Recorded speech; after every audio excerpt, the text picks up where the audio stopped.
Alright everybody, welcome to Git Bit, the podcast for blurs and nerds, and for all those that love fandoms, you're always welcome here. Of course, as you can see, I'm by myself, of course, William Buchanan here. Usually Joe Tonello is with me. Today, things happen in life, so he is with me in recorded frame, if you will, later on, but we'll definitely get to that part. But before I get started, this is a family-friendly podcast. We do try to watch our language, but sometimes words do fly, and sometimes things of a graphic nature, well, not graphic, I guess, maybe too intense for younger viewers, so viewer discretion is advised. Aside from that, welcome. So, what can we start with to this one? I gotta start with this one because this has kind of been on my heart. Really has been on my heart. I cannot ignore it. I tried. But guys, this year of 2021 is going by so fast. So fast. Even more so that, yes, you're seeing Black Friday sales, and the turkey hadn't even went to that upper room yet. And again, with that being said, guys, I know we are all looking forward to the holidays, to snow, being around loved ones, because this pandemic has been something else. But the thing that has bothered me, Spider-Man Far From Home. Look, not Far From Home, No Way Home. Far From Home has already happened. Spider-Man No Way Home. Don't get me wrong, one of the most anticipated MCU movies of this year, because it is going to be the jumping off point for Marvel's next story. I'm looking forward to it. Friends I know are looking forward to it. That being said, can we please slow down on the spoilers? I mean, it is like, look, I've said before, Marvel Disney loves its fans speculating, theorizing. We did it in Falcon the Winter Soldier. We did it in WandaVision. We did it in Loki. We even did it in Marvel's What If stories. Look, I get it. We love to theorize and speculate what's coming down the pipe. That's just being a fan. Completely and utterly understand that. But with Spider-Man No Way Home coming out, can we please chill on, oh, well, Andrew Garfield, Tobey Maguire are going to be in this movie. Well, if they are, if they're not, can't we just wait until December? Because that's my thing. This is why I said the whole thing about review bombing and spoiling. I'm like, I don't know what it is that some people just have to know. I'm one of those cats that's like, let's watch the movie first. Let's watch the movie. Let's see if we're right or wrong, but let's watch the movie. Let's enjoy it. Let's not spoil it for others. Because even here on Get Bit, we don't talk about new stuff. The rule we have here, the rule that we have here on Get Bit, 7 days has to pass. Once 7 days have passed, we're talking about it. Because by then, a good number of you guys have seen it. We still give the warning before we talk about things, especially in full detail, because again, we understand everybody's life is busy, and you don't always have time to sit down and watch. Trust me, I know. But we always give the warnings, and we don't want to spoil it for anybody. So my little short rant about this, guys, with those out there that have to find out about Spider-Man before the December release, wait. I'm more than sure all of your questions will be answered when the movie releases. And then at the same time, if you go see the movie, don't spoil it. Nobody likes to be spoiled about anything.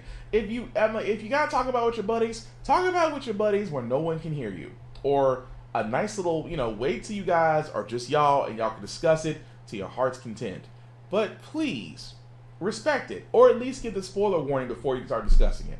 But above all else, guys, let's just enjoy the movie. Let's stop trying to dissect it before it gets here, or review bomb it, because they try to do that with the Eternals, which is what I'm going to talk briefly about. And I know Joe, because he sent me his video, is going to talk briefly about it on his side as well. But the thing about the Eternals is, guys, and I have to say this with all intents and purposes, the Eternals actually was a good movie, and at the same time that a lot of people wanted to review bomb it, and it's been doing great.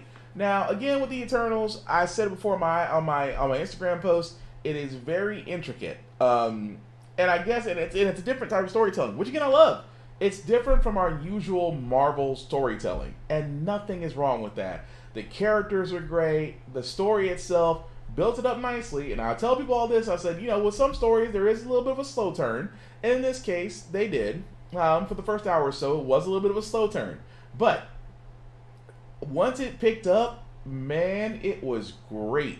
For the simple fact of the matter, guys, the Eternal story is for the most part, great. The fact that they are, of course, the Fallen Celestials, pretty much Erish and the Hunter, and the fact of, how it ended, which I still will not talk about. I know it's a spoiler filled, but I still won't talk about how it ended. Because I still thought that was interesting that they would want to go that route because they want to continue telling the Eternal story. I will say this though, I like the fact that we did get introduced to the Black Knight. The Black Knight, along with the fact of just of Ebony Sword, and yes, by a lot of people like myself who was Google searching after the movies, who was that mystery voice? It was Mahershala Ali, aka the new Blade. That basically we know that Blade, that is his introduction into the MCU. So again, that part is cool as well. But Angelina Jolie, Tyree, the guy who actually plays Phastos, I thought their roles were awesome. Kumar Nujali, I thought his role was great. It was really, really in my mind, very well done. Just because of how they set up the movie. At the same time, again, I see why, because keep in mind, guys, this movie wasn't actually seen in a lot of areas because of certain same-sex couples. And again, here on Git Bit, we don't judge. I thought it was great. It was done tastefully. It didn't feel like it was rushed or pushed in. But above all else, Eternals is a great movie. If you're still wanting to go see it in the movie theaters, it does have 2 end scenes. One mid-credit scene and then one scene at the end. Above all else, guys, I went in there and, like I said, pleasantly surprised. I actually gave it a 7.5 out of 10.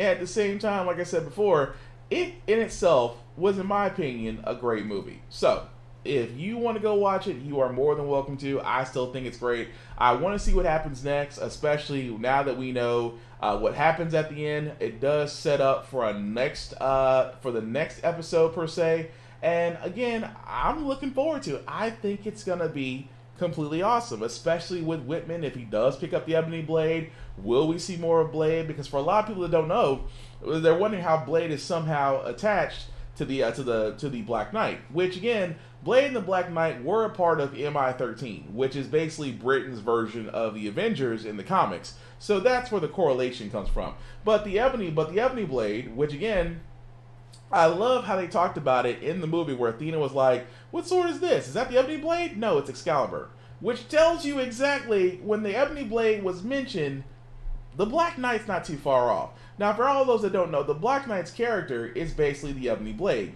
which again, it basically, it says death is my reward. Basically, it feeds off the user. So technically, it's like, how can I put this? It's like Soul Calibur. If you play Soul Calibur, remember Soul Edge, that the only way its wielder, it changes its wielder, but it desires the souls of the opponents it defeats? Ebony Sword is the same way, which means that you are attached to this thing until it kills you. Hence why Mahershala Ali's Blade character, are you sure you're ready for that, Mr. Whitman? And I love the sound of that. And again, I loved Eternals. No issues with it. We'll definitely watch it again. Whether in the movie theaters or on Disney Plus, just like Shang-Chi and the 10 Rings, the Legend of 10 Rings, is now available on Disney Plus. And speaking of Disney Plus, guys, I would be remiss not to talk about Disney Day, which did happen today, and it was a lot. It was quite a lot. So I already discussed it with Joe. We are going to basically give it its own segment.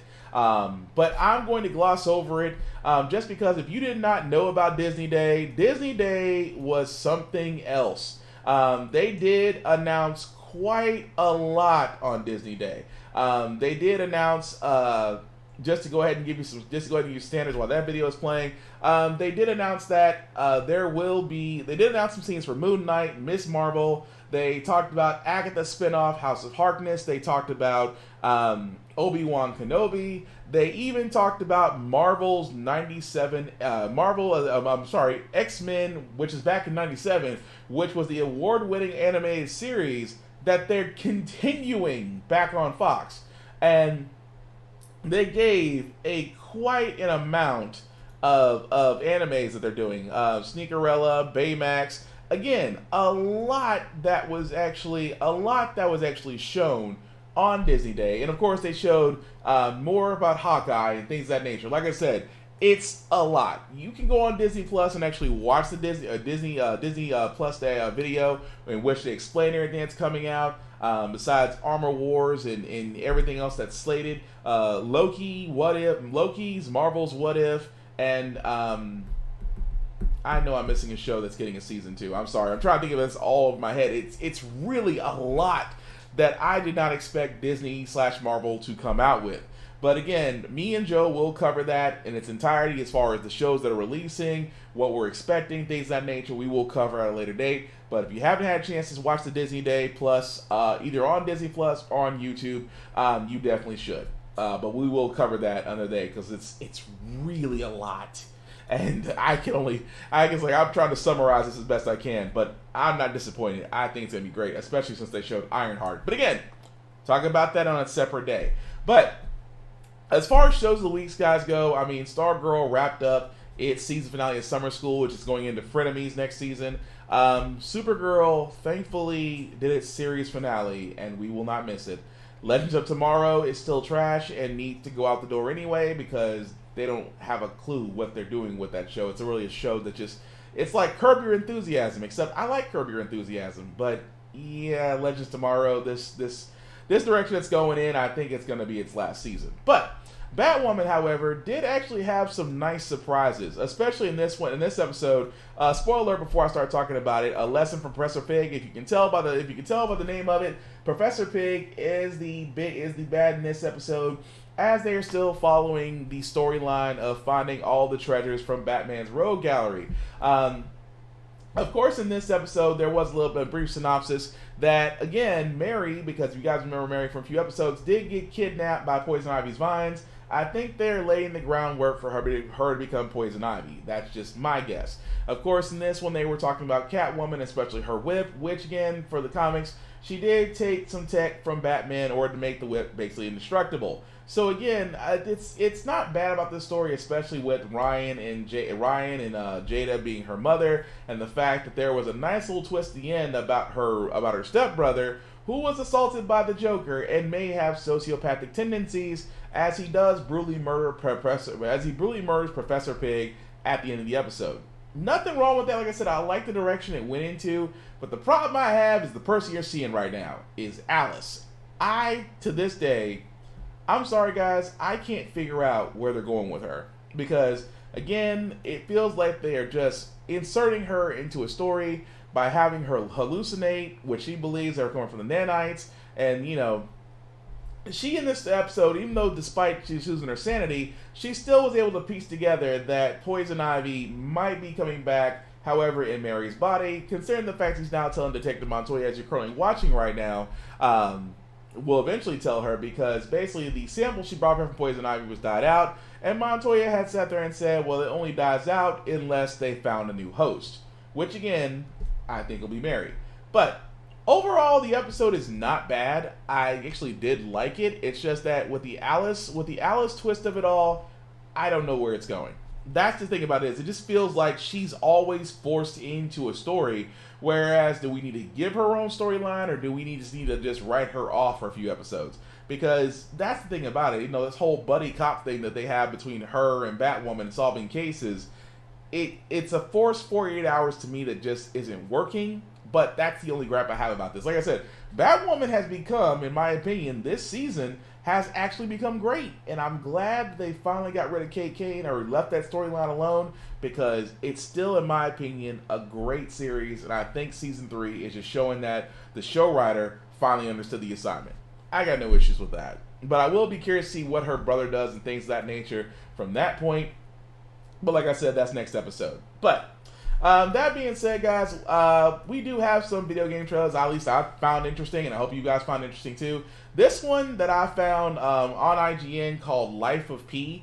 And have you ever wondered if Pinocchio and Dark Souls ever had a baby? That's Life of P. Now, I'm going to go ahead and just play the trailer for it as I'm talking about it. And I'm going to be honest with you guys, as you see, it's been made with pre-alpha footage, which means that it's still running, it's still testing. But it's basically game was made by Round 8 Studio. Now, it's basically, visually, from the pre-alpha footage, it looks great. But as you can see, it is on it's really one of the dark side type of gaming. Like I said, your Dark Souls, your BioShocks, your Dead Space. It looks like everything is kind of a wooden puppet. It's like a very dark Victorian England kind of feel to it. And again, as you can see with certain creatures that are sitting there, it just gives you that certain feel to it. And and it's like the character itself, which they will be showing very shortly. And I apologize, guys. It is muted because we do not want to get DM saved. We don't want to get banned, because that's what happens. Because apparently you playing a video from a shared area will get you banned, which I'll never understand.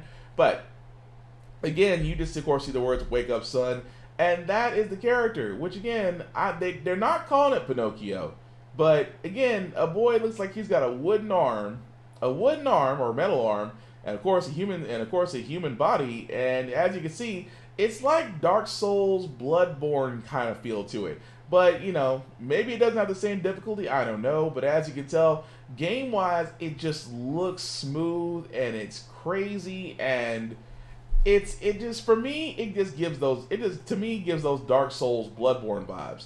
And I'm not mad about that, because I did like Dark Souls, no matter how many times it drives me nuts. And I also did like Bloodborne, even though, again, it drove me nuts. But those games will challenge you just because of different style of play. And this Lies of P, it looks interesting, and I can't help. I mean, visually it looks great. But that's actually what the title. That's actually the trailer they showed for it. And I don't know about you guys. If you heard about it, let me know what you think. If you haven't, definitely look up the trailer yourself on YouTube and see it for your own self. But I'm gonna be honest with you, I'm definitely gonna be following this game. As more information comes out about it. It's like one of those games. It's like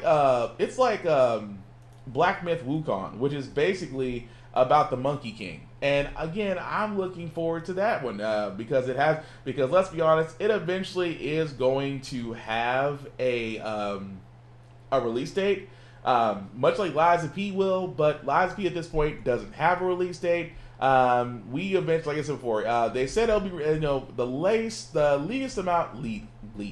Let's try it again. The latest news from Lies of P means it'll probably be out in 2023, so we got a while before we get anything more about that. But again, I just thought that was cool. Another game, of course, if you're still playing it, Marvel's Avengers, are finally releasing their Spider-Man gameplay, and don't get me wrong, Marvel's Avengers itself is a great game. Crystal Dynamics did a wonderful job with the game. I just felt like content-wise, they really had a lot to deliver. And in this case, a lot of people, especially if you played the Marvel Spider-Man and then Spider-Man Miles Morales, which in my mind, Miles Morales was also a great game, a wee bit short, but still a great game. So in this case, you are now going to be playing Spider-Man in the Marvel section, as you can see from the trailer they show here. So far, it just looks interesting. It looks like it's a more updated version of, looks like more like, I want to say Ultimate Spider-Man, but I could be wrong. But this is actually the trailer showing for it. And the one thing I wonder is the gameplay going to be different? Because every time we played Spider-Man, it's always been the Marvel side of Spider-Man, especially with the free-flowing 360-degree attacks that you can do. And I wonder, will they be able to do the same on this one, considering that how Avengers plays, you do have two allies that you can call upon and direct and use special attacks at the same time. So I wonder where they're going to go with this. Now, overall, it looks great. I mean, it's hard to go wrong with Spider-Man. So I just wonder how it's going to look when it finally does get released. Of course, with Spider-Man's hero event, Spider-Man with great power, let's be honest, you've heard the term before, with great power comes great responsibility.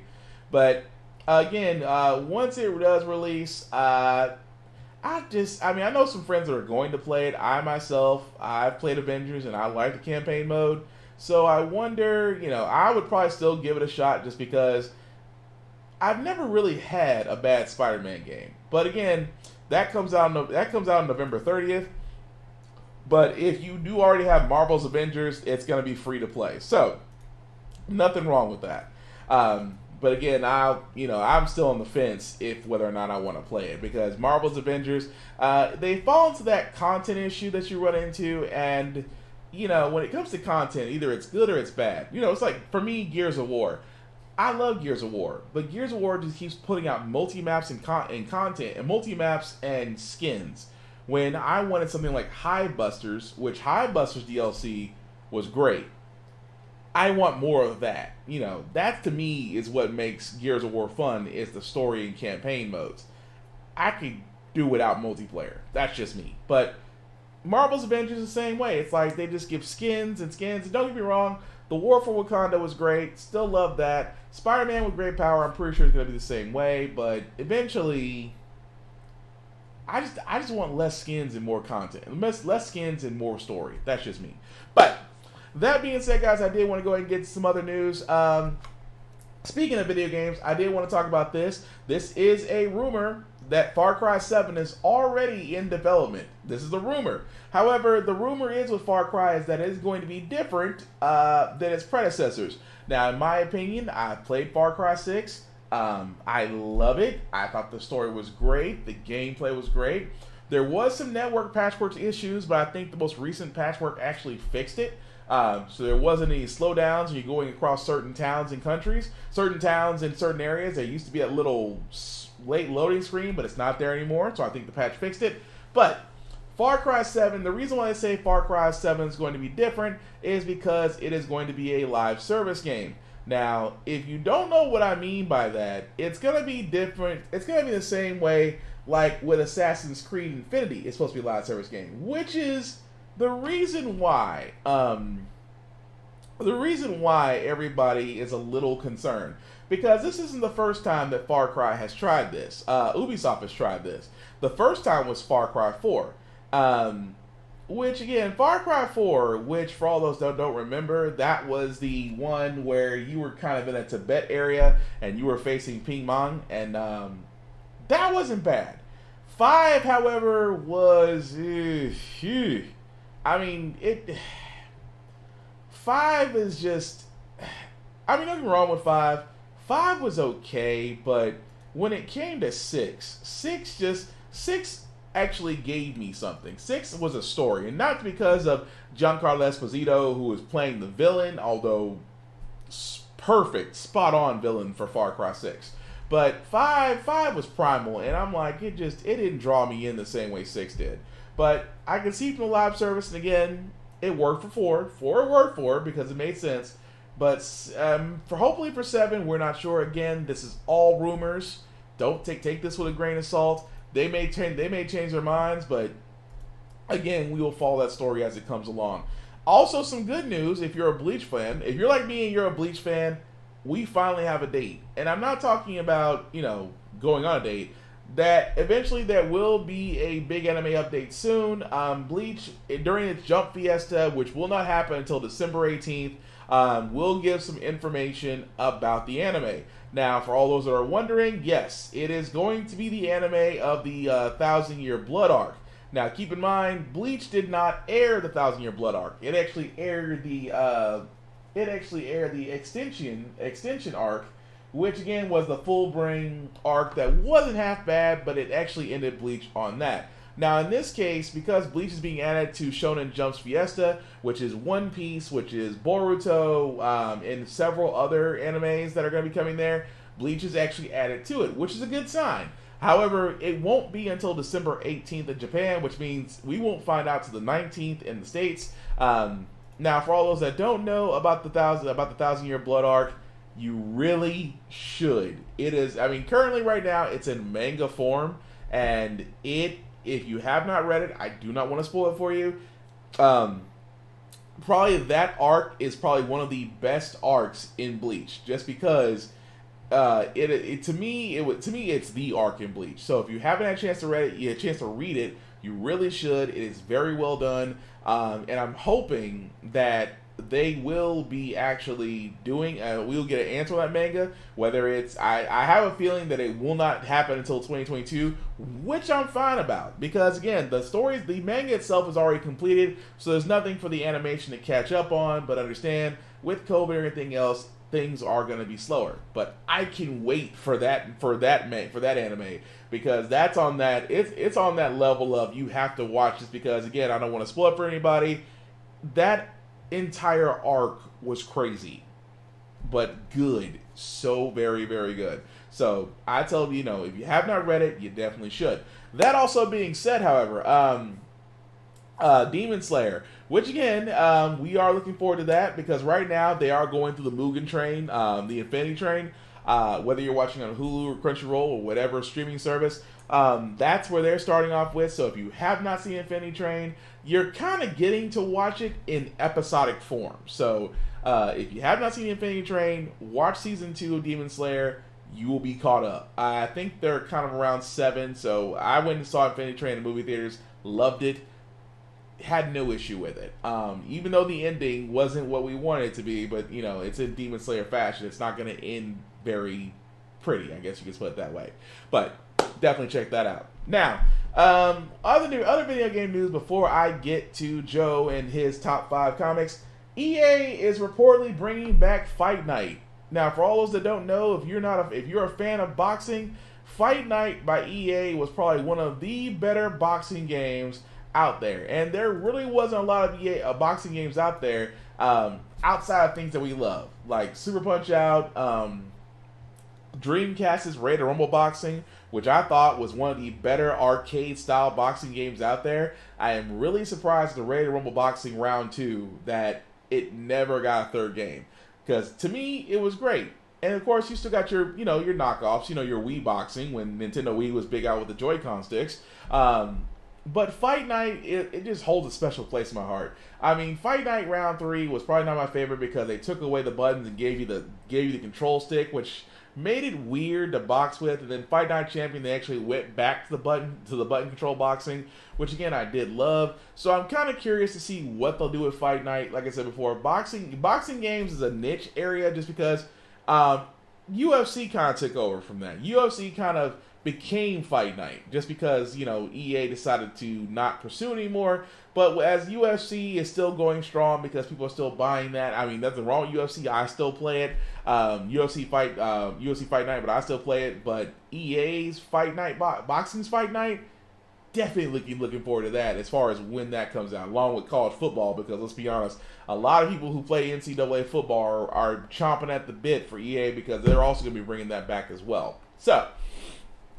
With that being said, guys, I'm going to go ahead and leave it over to Joe because, like I said, Joe wasn't with us this week. He will be back with us next week. So, of course, like I said before, Joe's not here. So what we're going to go ahead and do, guys, he actually did give a video. So he gave a video about his top 5 comics, and it's followed up with his thoughts on Marvel's Eternals. So I'm going to go ahead and take it over to Joe.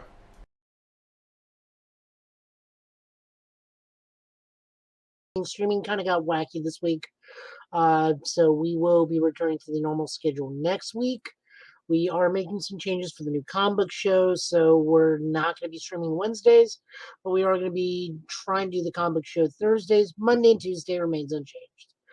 So I am predisposed Friday, which is when you're probably seeing this.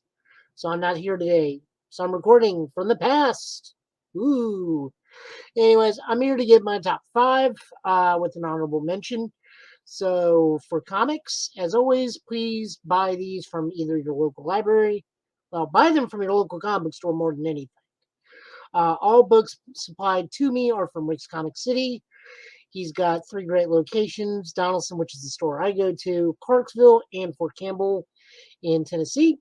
I highly, highly, highly recommend heading there and getting a box.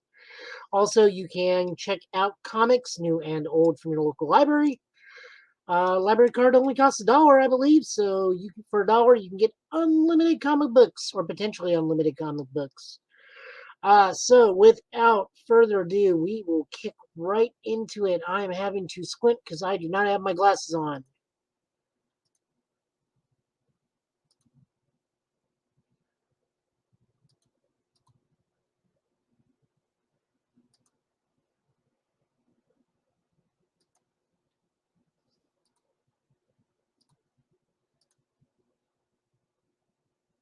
So my first honorable mention is Venom. Venom is brought to us by, now I can put my glasses on, by Al Ewing and Ram V, art by Brian Hitch. This is my honorable mention. This is Venom's new outing following The King in Black. This is a new number one, even though we do have our legacy numbering here at 201. Eddie's son Dylan is the new Venom. Meanwhile, Eddie is the new King in Black. I didn't really enjoy this. It's a very, very busy first issue, and it's like very crowded for no reason. Like, some of it almost immediately undoes some of King in Black. Some of it, like,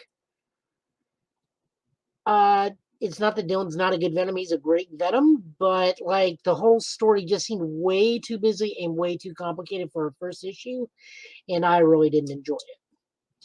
Moving on down the road, over in DC, we have Wonder Woman issue 781. Wonder Woman is officially back from the God Sphere, and she's trying to find her lot in the world now because the world is now officially filled with Wonder Woman. We have Yara Flor over in Brazil. Her mom Hippolyta is part of the Justice League and is the current acting Wonder Woman. So Diana's a little out of sorts. So we see her trying to reach out to friends and family, and just, try to find a lot in life. She has a big friend with Dr. Psycho. She has lunch with Etta Candy. Goes to see Deadman. Runs into, I want to say, Bill the Magician. And it just, like, she just hops from one place to another. She, interestingly enough, has not seen Steve Trevor yet. So she's on her way to go seeing it. Meanwhile, Steve runs into a Wonder Woman copy, which kind of looks like Wonder Woman in a funhouse mirror, and has to destroy her for the sake of his own life. And as Wonder Woman is flying to save, or not flying, flying to see Steve Trevor, she notices out the window there are multiple copies of herself just below the wing of the airplane. This was good. This continues the new story arc, which aims a little stronger than the Godsphere arc, even though Godsphere's Asgard arc in that saga was very well done. This seems about just as strong because we are also leading into Road to the Amazons. We get to see a new Amazon of the Bana Migdal be accepted into the ranks as we are slowly heading towards the Wonder Woman event, Trial of the Amazons. So I definitely recommend this. Moving over, we have the new issue of the debut of The Ever-Living Thing. The writer is Walter Mosley. Art is by Tom Riley. And cover is by Jordi Belair. This is not bad. Not bad for a Thing book. This kind of undoes a few things from the main Fantastic Four storyline. Thing is just having a really bad day and needs to go on a sojourn, I guess is the best way of putting it. He and Alicia are on break, despite the fact of just getting engaged. He winds up in prison. Unfortunately, he makes a really bad choice because his cellmate is Hercules, which that never leads to anything good. So mistakes are made. Reed has to come from a science lecture in Germany to bail Ben out. Then, like I said, Alicia just gives him the ring back. It's like, hey, you're acting like an idiot. Come find me and give me the ring back when you're back to your normal self. Meanwhile, a creature that is not unlike death, but I know is not death, is going around. I don't know if they're reaping souls or what. It's weird. But, it's hard to describe, and I don't want to spoil the book too much, but I will say it's worth the read. Ben's going to be in a fight scene next issue, so I do look forward to that. I actually really enjoyed this debut over Venom, So I'll be keeping my eye on this. Hopefully this turns out kind of like a Beta Ray Bill thing where it's Thing's very bad week. And that just actually turned out to be really enjoyable when it was Beta Ray Bill. Hopefully big things for Thing. Moving over to Power Rangers, we have the start of the Alteran War. Zataris, the Supreme Commander of the Eltaran forces, has made his move, has ruptured Zordon's temporal tube, meaning Zordon is no longer in communication with the Power Rangers. Zataris's elite guard is currently taking on and winning against the current season 2 Power Rangers. Billy is huddled up in the command center trying to avoid Zataris. Meanwhile, Zataris pays a visit to Zed. We see Zed pretty much call out Zataris, realizing the moment he's finished vanquishing the Power Rangers, he's coming for him. But also reminds Zataris that he has had the Rangers on the ropes multiple times, defeated, out cold, and yet something always happens to let them prevail. And he tells him point blank, it'll be no different for him. Power Rangers is being written by Ryan Pro with art by Marco Renna. This starts out, I don't know if this starts Ryan Pro's finale arc or this is just his big event for the year. Either way, this is a strong start to the series, strong start to this arc, if not event. And I do look forward because the Rangers have to retreat to a prototype Terra Venture with Grace, the former Red Ranger of the 70s. And at this point, I'm almost convinced she is or was helping Billy develop the turbo powers at this point. Because they're really alluding to that in this book. But that's my thoughts on this one. Excalibur, this is the penultimate issue. Excalibur takes on King Arthur and his royal court.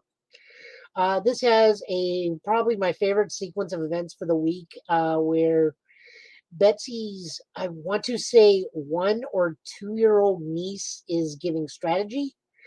Maggie is the daughter of Brian Braddock and Megan. She's kind of a wunderkind child, due to her lineage of being half magical creature and half human. Keep in mind, Brian is not a mutant. He is the only non-mutant in the Braddock family. But still, Maggie is hyper intelligent for her age. So we get to see her setting up her toys and running the strategy meetings. It's adorable. I actually posted on my Facebook so you can go see those 3 pages from the issue. Meanwhile, it's just an all-out brawl between the Captain Britain Corps against Arthur and Merlin. Merlin lets out a huge spell of nothing but anti-magic, which cancels out the majority of the Captain Britain powers as they are magical based. And it's Betsy versus Arthur to see who will win this initial skirmish for the Kingdom of Camelot and all of Avalon. And I really recommend this. Finally, rounding out, we have Spiderman 78. This is chapter 4 of the Beyond. This is written by Kelly Thompson, art by Sarah Kelly, and I believe the cover is by Nolan Woodard. So this is Ben Reilly versus Morbius the Vampire, who is only relevant right now because he has a movie coming out in 2 months.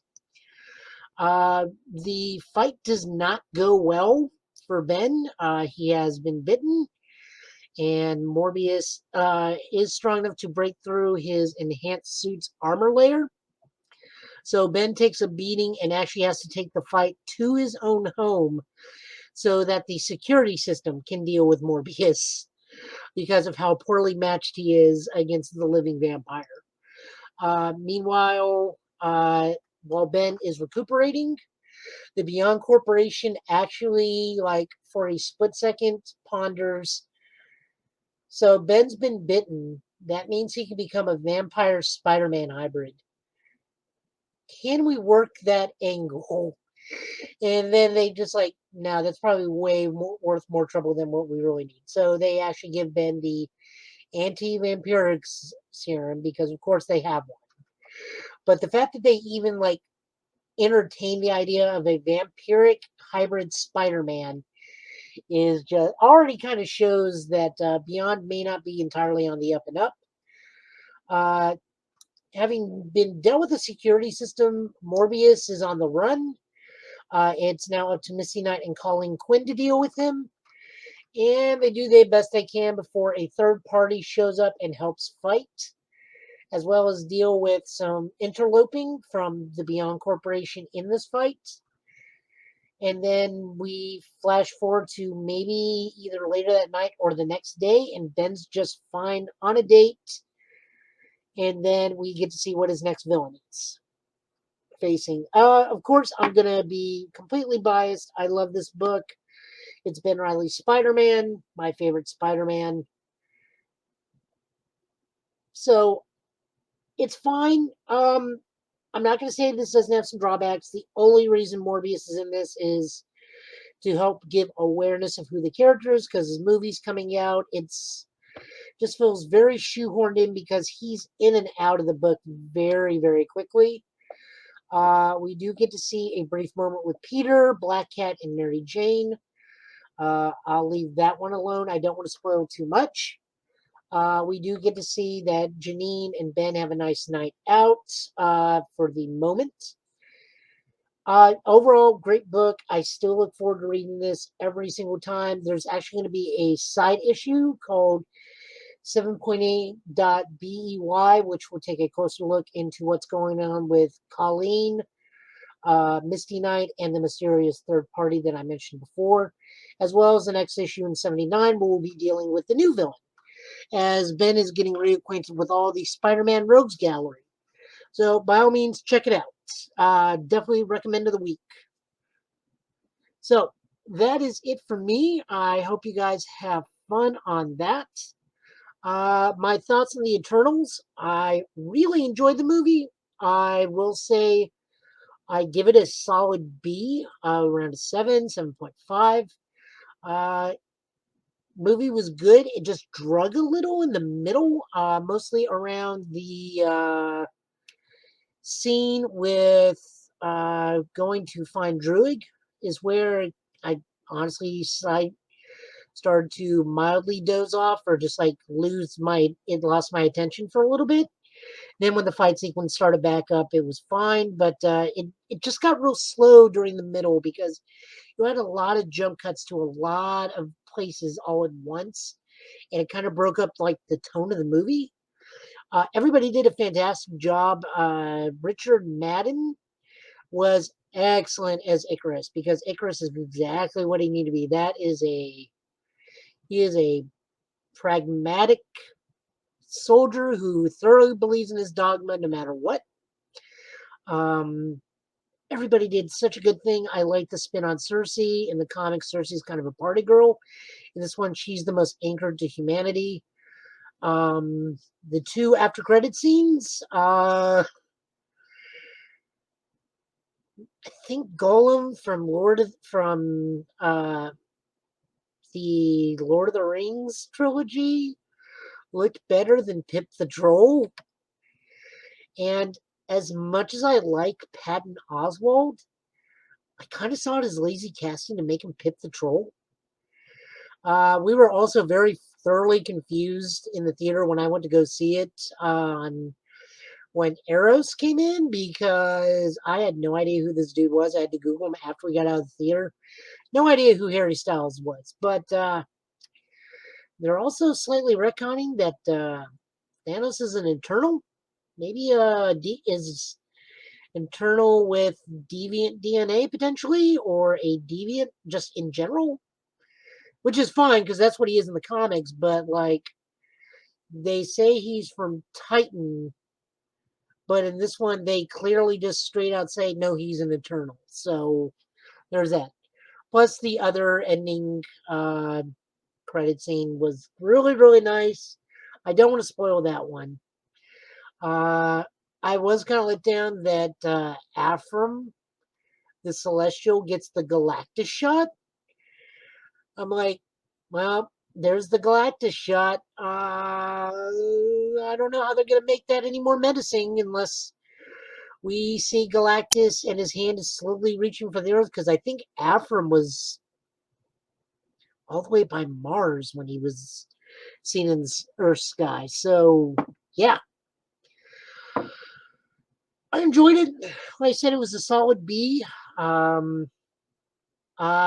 will be happy to give my thoughts about Ghostbusters in 2 weeks. I will actually be with my fellow Ghostbusters, and we will be out over at the Franklin AMC Theater. I will be there from 7 o'clock and 8 o'clock. I'll be there. And I will be in full costume with my pack and everything. It's going to be a pretty fun night. Hope if anyone's watching this Nashville area, come out, say hey. Now that I will turn it back over to Will. Oh, right. Shows I watched this week. There is no more Stargirl. I did watch Young Justice. I have finally got caught up with Young Justice, and I've got to say, I am not a fan of this season, and I can really tell they do not have a lot of budget. Like,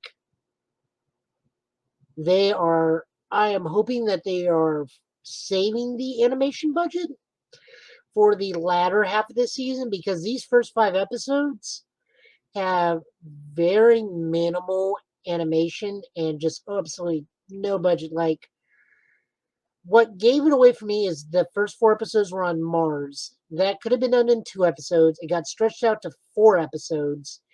And since they're on Mars with a lot of mind readers and telepathy, they don't have to animate mouth movement. And now that we're in the Artemis arc of this, they're doing a lot of still art flashbacks. That just shows me that HBO Max gave them a real shoestring budget, or they just want to focus on higher quality animation as it goes down the road. Right now, I am really only watching this because of Git Bit and the show, which I am more than happy to do because I love co-hosting on here. But God, this was Young Justice is just not what it used to be.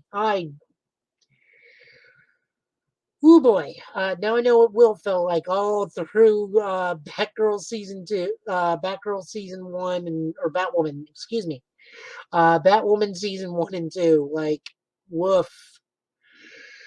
All right, that's all I got for this. Tune in next week. Hopefully next Thursday we will have the Comic Box put in proper, and then I will get back to my streaming schedule as usual. So Mondays is Mobile Suit Mondays. We'll be going through Battle Operations 2 and Gundam Battle Operations Code Fairy, which has been really fun. Tuesdays, be on the lookout for the Nova helmet. It'll be back as I do more Guardians of the Galaxy. And then Wednesday nights, it'll either be Shield Mom and Pals or Persona 5 Royale. One of those two. I may just be flip-flopping them, all through the week. Or make them a bi-weekly Wednesday, so it's one anime game or another on Wednesdays. Other than that, guys, take care, get boosted, get vaccinated. It's kind of getting crazy getting to work. Don't need to be crazy. Please don't make it crazy. You guys take care. I so want to sit there when Joe was like, I now know what Will feels like when he was watching season 1 of Batwoman. I wanted to sit there and be like, Yoki on Thor Ragnarok. That's how it feels, Joe. That's how it feels. I so wanted to do. This is why I'm glad we're not live, because I would have been like, that's how it feels. Yes. I don't mean to do that. That's just wrong. But thank you, Joe, for that. I really appreciate it. I know we said we were going to spoil Eternals, but, it's been 7 days. We can do that. But yeah, definitely check Joe out on Twitch. Joe Italian last name on Twitch. Of course, also check him out. Nashville Green Lantern. There's Scarlet Spider, also on his IG handles as well. Definitely check him out there. And yes, he is doing a spinoff of the Comic Pullbox, which him and his co-host will be going over comics in great detail because his comic book knowledge dwarfs mine. I usually lean to him for stuff that I don't know about, which kind of tells you something. But that will be definitely coming up, and can't wait to show that off and watch and be and learn just as much as you guys. So that's going to do it for this podcast, guys. I do thank you all for watching, liking, letting people know when this has been uploaded, and definitely let us know about your thoughts and things that we discussed about. Before we do get out of here, some shameless plugging I need to do. I first need to give basically a shout out to my buddy Vaughn, my podcasting brother in arms, who usually shares this as well. I had to definitely want to give him props and sit there and say that he is a part of the podcast nation that we are definitely trying to build. You can usually find him, Vaughn Westwood, on Facebook, BigBZA on all socials, where he has a podcast of his own, Smoking Trailer Sundays, which is every Sunday from 6:30 to 9 p.m., in which he shows movies and video game trailers that he finds interesting and therefore likes to share it with you, the people.